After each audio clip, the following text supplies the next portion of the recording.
star LeBron James is sidelined to start the season. And the team announced yesterday that he has sciatica on his right side and will be reevaluated in 3 to 4 weeks. Again, note that this is reevaluated, not playing in 3 to 4 weeks. And when asked when James could return, head coach JJ Redick said, quote, he is on his own timeline. So LeBron will be missing his team season opener. This is a first for him in his career. His 22 team season openers played, they are the most in NBA history. As we say hello to our senior insider, Shams Charania, who's here with more insight. Shams, what more can you tell us about when this injury actually occurred? Malika, my understanding is this injury for LeBron, this nerve issue, first occurred in late July, early August during an on-court workout. So it's now 2.5 months and counting that he's had to deal with it and manage it. So even before the Lakers media day on September 29th and the start of training camp, I'm told LeBron James had not done much basketball for well over a month prior to that. So it hasn't been a normal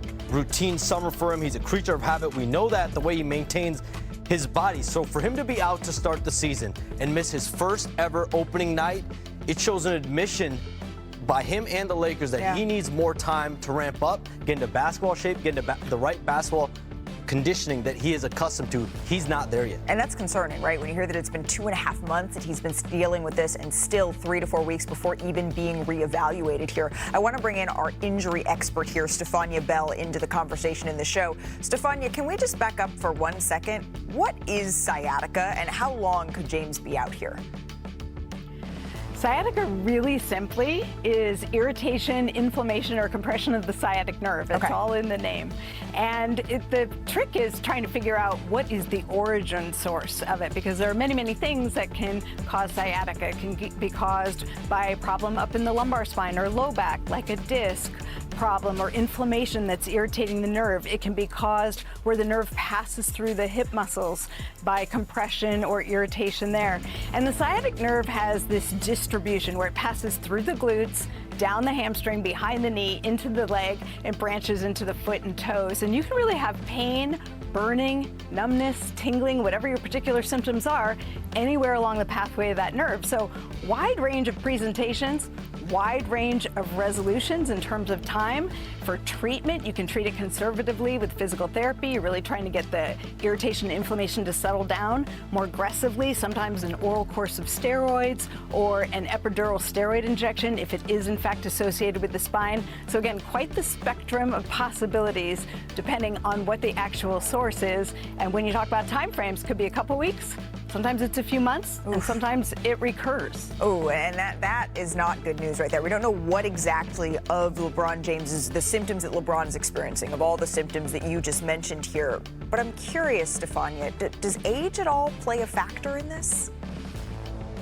No one wants to hear that middle age is part of the problem. But in fact, LeBron's age does fit the pattern we typically see with this. You know, and in that 25 to 55, 60 range is where you most commonly experience something like sciatica.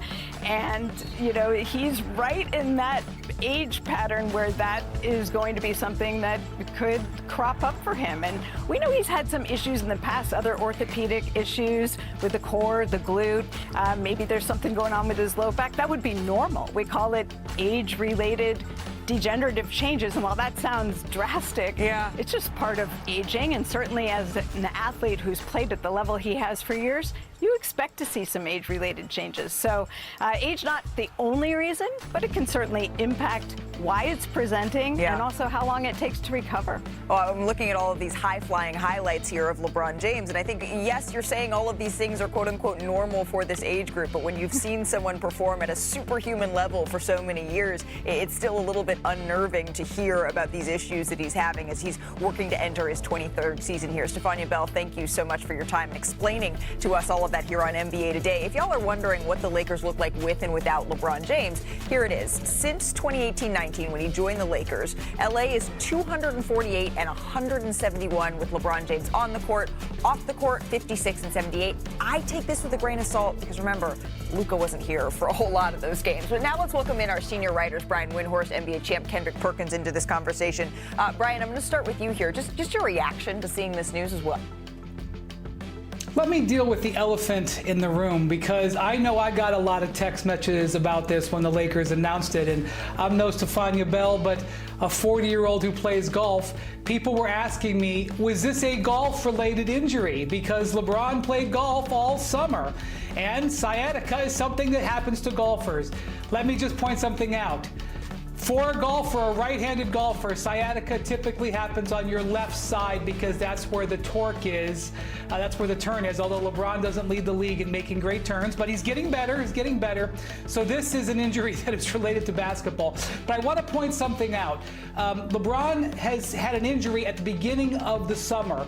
At the end of the Lakers season, he hurt his knee, he sprained his knee, and he was out for about 6 weeks recovering from that injury. So his entire summer of maintenance and ramp up was off, and that is a factor, not only as he deals with the sciatica, but he ramps up coming back, and that's why the Lakers want to take this carefully.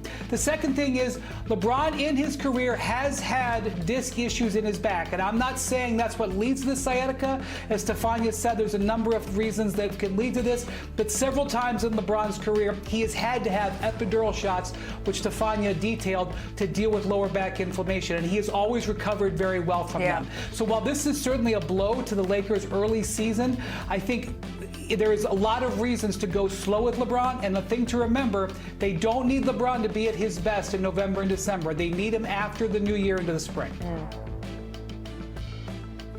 Hey y'all, Perk here. Look, I'm not the doctor, and I'm damn sure not a golfer, okay? But I was a former athlete, and we talk about Father Time all the time, and Father Time is here. We've heard LeBron talk about, hey, when the time is near, they're going to sit down with his family. He's even going to talk to the word love, right, and see if it's still there. But his body is saying, listen to me. This is what 3 straight years in a row that LeBron James has dealt with injuries that have kept him sidelined, maybe 4. His body is telling them, hey, I've been good to you. It's time for you to be good to me. It's time to shut it down. Not right now, but at the end of this season, I feel like this should be LeBron's last season, and he should really retire after this season. It's nothing more for him to accomplish. He accomplished everything. He's probably the all-time leader in every single thing. He's in the GOAT conversation. He's 41 years of age, and his body right now is telling him, hey, brother, be good to me. I need it. Well, I need it. This is the Father Time coming. We're not used to not seeing LeBron be available for opening night. It's never happened in the 22 previous seasons, as we mentioned here. But Wendy, I know he doesn't need to be at his best in November, but I think back to the conversation we had with Anthony Slater on this show yesterday about the Golden State Warriors and how this reminds him of their 2022 season, where they were perfect in preseason, and then they built this padding early on in the year in a tough Western Conference that allowed for bumps and bruises down the road. And that's what the Lakers now may not be afforded, is that sort of padding in a Western Conference that is incredibly tight, that is incredibly difficult without LeBron James here to start the season. So it's something we will monitor, and we'll certainly keep you updated. Go ahead, Brian. That's a very fair point. You have 10 or 12 bad games in the Western Conference. Right. It can be the difference between having the 3 seed and being in the play-in. That is true. But the Lakers have a guy in their mid-20s who is an MVP candidate, Luka Doncic. This is a contract year for Austin Reeves. Those are their 2 primary ball handlers. That's something that they need. Those guys need to carry the load. Absolutely, and that's what they're going to be saying. And just to re-clarify here, 2.5 months and counting that he's been dealing with this nerve issue, and he's obviously trying to ramp up, trying to get back on the court. He just is not there yet. Absolutely, and that's the biggest story in the NBA, but it's on the Lions. Kawhi led all Clippers with 18. Zubats, Chris Paul, John Collins, they each added 15 in the game. And then Victor Oladipo, as he mounts his try to get back into the NBA, had a game-high 24 points in the loss. Kendrick Perkins, your first impressions of this Clippers squad? Kawhi Leonard playing in the preseason game? Yeah. When the last time we seen Kawhi Leonard play in the preseason game? 2 years ago. The month of February, I tell you that. No, the month of February. But here's the thing, right? It's so much noise going on about Kawhi Leonard outside the lines, and the only way to quiet that noise is by going out there and performing on the floor at a high level. I believe that we're going to see the best version of Kawhi Leonard, and it was a blessing in disguise what's going on outside the lines, because now Kawhi can find his sanctuary inside the lines, which is going to benefit the Clippers. Malika, did you see those jumpers from Kawhi? That was 2019 Kawhi looking there. That's the way he was shooting at the end of last season. He had a healthy summer. And now you look at that. By the way, Chris Paul hit 4 threes in this game. Chris Paul and Kawhi were 9 of 13 on threes. If they do that, they're going to have a great season. I will say this about the Clippers. They're old, okay? They looked at the youngest team in NBA history, the Thunder, winning the title last year, and they responded by saying, we're going to have one of the oldest teams in NBA history. But if you're going to be old, at least be deep. And they are deep. I think this team can withstand some of their players missing some time. They are set up to be a very competitive team. And I will say this, in NBA history, regardless of how the Thunder buck the trend, typically the older teams perform better. You win, it is said in the NBA, you win with men. This team's got some older men on him, but there's no reason to believe that if this team is able to get injury luck during the season, that they can't make a serious run. Some gentlemen maybe at this point. I am curious, though, as the season progresses. John Collins comes off the bench in that game and starting Derrick Jones Jr., that trade, defense for offense, that's what they're going to be kind of managing and looking at, especially as we get going early on in this season year. We're going to see more today.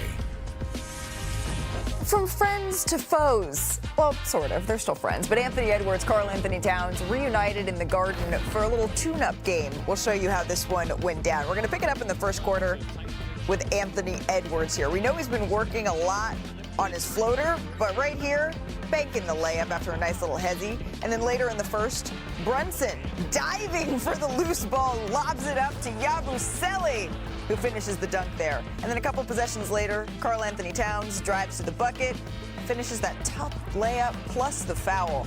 Jumping ahead to the second here, Ant posting up and then shoots that fadeaway. That's what he's been working on. He finished with 17 points in this game. Later in the second, Brunson coming off the screen here and then nails the three. One more play for you. Later in the third quarter, Bridges catches, shoots in the corner, knocks down the three. He finished with 15 points in this one. The Knicks go on to win it 195. But I love when the stars are really playing in preseason.